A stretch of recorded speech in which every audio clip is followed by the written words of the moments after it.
Sejam bem-vindos. Nosso tema de hoje será fixadores externos, baseando no Tratado de Traumatologia do Rockwood, 10ª edição, capítulo 11. A gente pode dizer que a história do fixador externo é, na verdade, uma batalha, né? Uma batalha entre a necessidade de estabilidade mecânica e as demandas da biologia. Exatamente. De um lado a rigidez, do outro a cicatrização. Hoje, a gente vai mergulhar em como os cirurgiões navegam nesse conflito, do caos do pronto-socorro até a reconstrução planejada. Então, para começar, vamos direto ao ponto. O fixador externo é uma ponte para a cirurgia definitiva ou ele é o destino final? Essa é a pergunta de $1 milhão. E a resposta é: ele é os dois. E é isso que o torna tão versátil. Explica melhor. No cenário agudo, no controle de danos, ele é a ponte. É a nossa melhor ferramenta para estabilizar um politraumatizado com uma fratura articular horrível, tipo um pilão tibial. Ganhamos tempo, então. Ganhamos tempo. Tempo para o paciente estabilizar, para o inchaço diminuir. Nesse contexto, ele é totalmente temporário.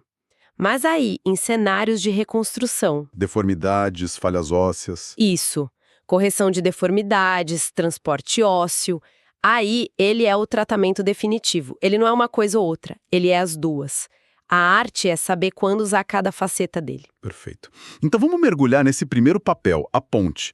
No trauma de alta energia, fala-se muito em ligamentatáxia. O que isso significa na prática, assim, nas primeiras horas? Ligamentatáxia é, basicamente, usar o que sobrou de intacto a nosso favor. Os ligamentos, a cápsula articular... As partes moles. Exato.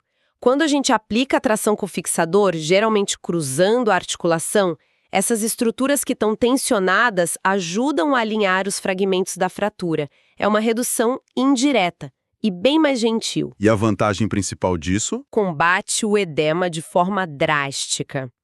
E evita que os fragmentos metafisários fiquem travados numa posição ruim. Se você espera alguns dias, o edema organiza e a cirurgia definitiva vira um pesadelo. Mas essa montagem temporária não é perfeita, né?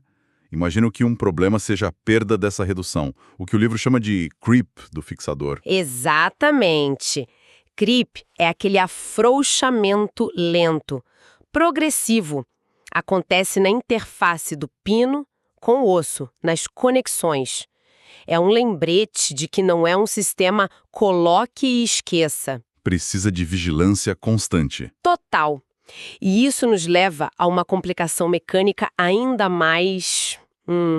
dramática. O efeito pinwheel, o catavento.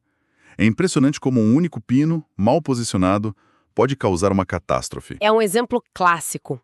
Pensa num fixador cruzando o tornozelo com um único pino no calcâneo. Sei. Esse pino vira um eixo de rotação.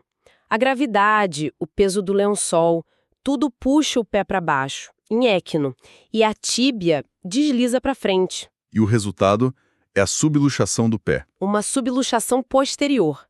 Isso não só perde a redução, como cria uma tensão absurda na pele da frente do tornozelo. Pode levar a uma necrose de pele. Tem uma imagem no capítulo que é assustadora. E como a gente evita essa armadilha? A solução é conceitualmente simples.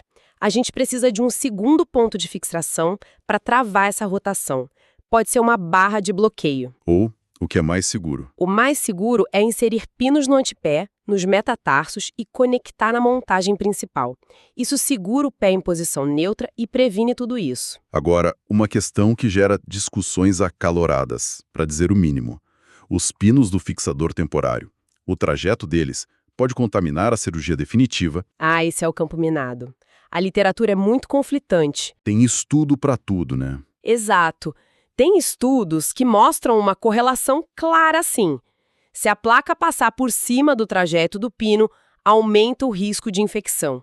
Mas, por outro lado, o Rockwood cita um estudo importante, do Dombrowski. O que ele mostrou? Em 146 fraturas de pilão, eles não encontraram essa associação. Não viram um aumento significativo na infecção profunda, mesmo com a sobreposição. Então qual é a mensagem para a vida real? Para quem está no centro cirúrgico às 3 da manhã? A mensagem é pragmática. A prioridade no controle de danos é obter uma boa redução e estabilidade. Ponto. Coloque os pinos onde eles precisam estar. Mas isso vem com uma responsabilidade. Vigilância máxima. Antes da cirurgia definitiva, cada trajeto de pino tem que ser inspecionado. Qualquer sinal de inflamação tem que ser tratado agressivamente.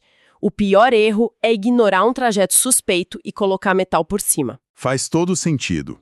Então, se o fixador temporário serve para proteger as partes moles, é lógico que as técnicas definitivas levem isso a outro nível. E quando colocar uma placa, simplesmente não é uma opção. Aí entram os circulares de Lizarov, correto? Exatamente. Esse é o território deles. Pensa numa fratura periarticular de alta energia com as partes moles péssimas. Uma lesão por desluvamento interno. Onde a pele parece intacta, mas por baixo tá tudo solto. Isso. Colocar uma placa ali seria um desastre. Necrose, infecção, quase garantido.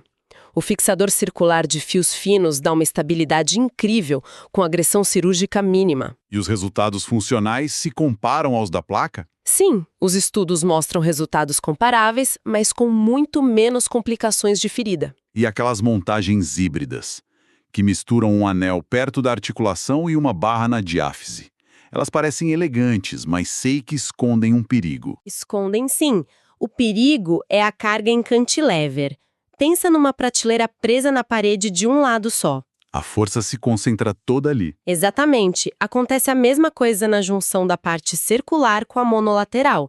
É um ponto de estresse enorme. Pode levar à quebra do material ou, mais comum, a uma pseudoartrose. E a solução para isso? A recomendação é usar anéis completos se possível, ou, se for usar uma adaptação, conectar o anel à garra com pelo menos 3 hastes divergentes, para distribuir melhor as forças. Ok, agora a coisa fica realmente futurista. Vamos falar dos fixadores hexapodais.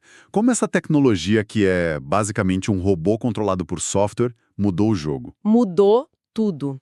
A grande revolução do hexápode é que ele desvincula a aplicação da montagem da correção da deformidade. Como assim? Com os fixadores antigos, a montagem tinha que ser perfeita, com dobradiças alinhadas no ápice da deformidade.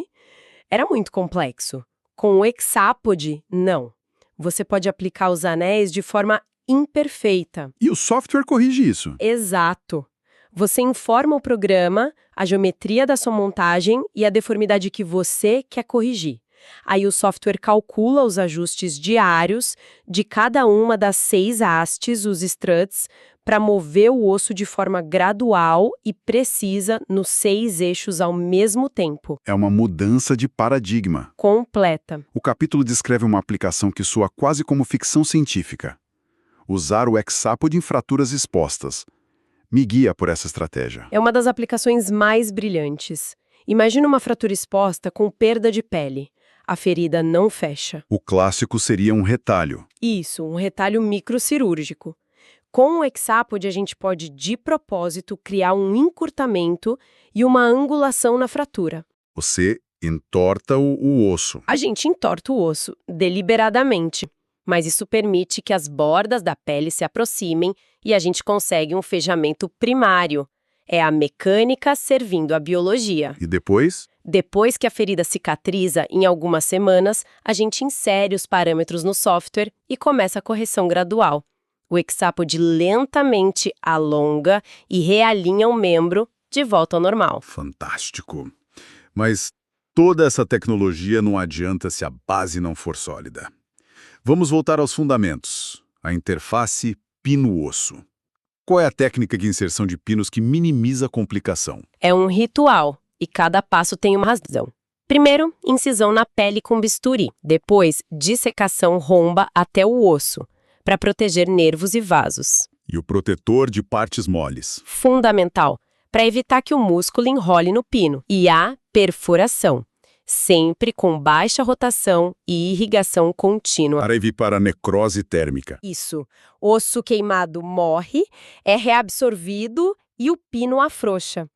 Por fim, a inserção do pino deve ser manual para sentir a pega das 2 corticais e não tensionar a pele. E os cuidados depois? com os trajetos dos pinos. Parece que não há um consenso. Não há mesmo. O livro cita estudos que não mostraram diferença entre cuidados diários com limpeza versus só manter uma boa higiene geral, como tomar banho. O mais importante parece ser a estabilidade. Se o pino está estável, a pele fica quieta. E para classificar uma infecção? A gente usa a classificação de Shakitz-Otterburn. Ela vai do grau 1, que é só uma irritação, até o 6, que já é uma osteomielite. É uma linguagem comum que ajuda muito. E, finalmente, o momento da verdade. A retirada. Como ter certeza de que o osso aguenta? É uma combinação de clínica e radiografia. Clinicamente, o paciente tem que aguentar carga total com o fixador, sem dor. E isso é um ótimo sinal. E no raio-x? O critério clássico é ver a consolidação em pelo menos 3 das 4 corticais. E um detalhe importante, tem que ver isso em múltiplas incidências, incluindo as oblíquas. O AP e o perfil podem enganar. E onde entra a dinamização nisso tudo? A dinamização é o nosso teste de estresse. Antes de tirar tudo, a gente afrouxa algumas hastes para que a carga passe mais pelo osso e menos pelo aparelho. Se o paciente andar bem assim? É um sinal muito forte de que o calo está maduro. Mas tem um alerta importante para os hexapodais. Qual? Se os anéis terminarem a correção muito angulados, a dinamização pode ser perigosa. Em vez de compressão, os struts podem induzir forças de flexão, que são prejudiciais. Muito bem colocado. Para a gente fechar, depois de toda essa discussão, qual seria a reflexão, o pensamento provocador que o residente sênior ou ortopedista deveria levar para a prática? A reflexão é que, mesmo na era das placas bloqueadas e das hastes supermodernas, o fixador externo continua sendo a nossa ferramenta mais poderosa para manejar a biologia. O desafio não é só mecânico. É biológico? É biológico. A pergunta não é só como montar o aparelho, mas sim como a rigidez da minha montagem hoje vai influenciar o calo ósseo em 6 semanas. A verdadeira maestria está em ajustar a mecânica dia a dia para otimizar a biologia. É tratar as partes moles primeiro. O osso vem em segundo. Por enquanto é só, pessoal. Hasta la vista. I'll be back.